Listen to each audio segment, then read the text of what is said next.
Kamusta na mga kosa? Sana okay lang lahat. Di ko pa din kinalimutan pinagsamahan kong mata. Kahit busy na ang lahat at yung iba'y merong anak, nakatatak pa din sa aking isip ang mga naging tapat. Kahit pa dami na traidor sa grupong aking tinatag. Salamat sa mga tunay at ako'y naging panatag. At yung mga kalaban isip ko'y binabagabag. At yung mga labi nila'y isa-isa ko nang nilatag. At ito ang paalala ko sa mga nanatili. Pakisamahan ng mga tunay, iwasan mo ang peke. Dahil madali lang magkatropa, lalabas na may kailangan. Ikaw ang may kailangan, wala kang malalapit. Naisipin mo bawat galawin, di puro ka lang tanggap. Kala mo sila'y mabait, di mo alam sila'y panggap. Kaya humanap ka ng tunay, wag kang luluhod. Dahil kadalasan sila pa sasaksak sa'yo sa likod. Kaya mamili ka palagi ng iyong makakasama. Palaging nandyan sa'yo kahit ika'y walang-wala na dyan mo makikita ang tunay mong kaibigan. Palagi kang sasamahan kahit sila'y mapagalitan. Kaya mamili ka palagi ng iyong makakasama. Palaging nandyan sa'yo kahit ika'y walang-wala na dyan mo makikita ang tunay mong kaibigan. Palagi kang sasamahan kahit sila'y mapagalitan. Di nabibili ng pera ang tunay na kaibigan. Bihira lang naman sasamahan ka sa patay. Kaya mamili ka ng bakal kasing tibay ng asero. Huwag ka sa mga plastic, pag sinunog ay naglalaho. Kaya dun ka sa subok,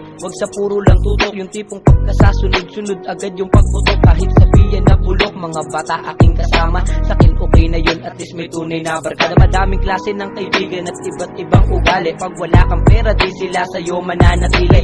Pangit din kung minsan ng madaming kaibigan dahil sinisira ang kanila nang di mo nalalaman. Maging mapagmatsyag, huwag ka magbulag-bulagan. Pilitin mong dumilat, huwag ka magtulog-tulugan. Gamitin mo ang isip, huwag ka magtanga-tangahan. Kasi di ka iiwan ng tunay mong kaibigan. Kaya mamili ka palagi ng iyong makakasama. Palaging nandyan sa'yo kahit ika'y walang-wala na dyan mo makikita ang tunay mong kaibigan. Palagi kang sasamahan kahit sila'y mapagalitan. Kaya mamili ka palagi ng iyong makakasama. Palaging nandyan sa'yo kahit ika'y walang-wala na dyan mo makikita ang tunay mong kaibigan. Palagi kang sasamahan kahit sila'y mapagalitan.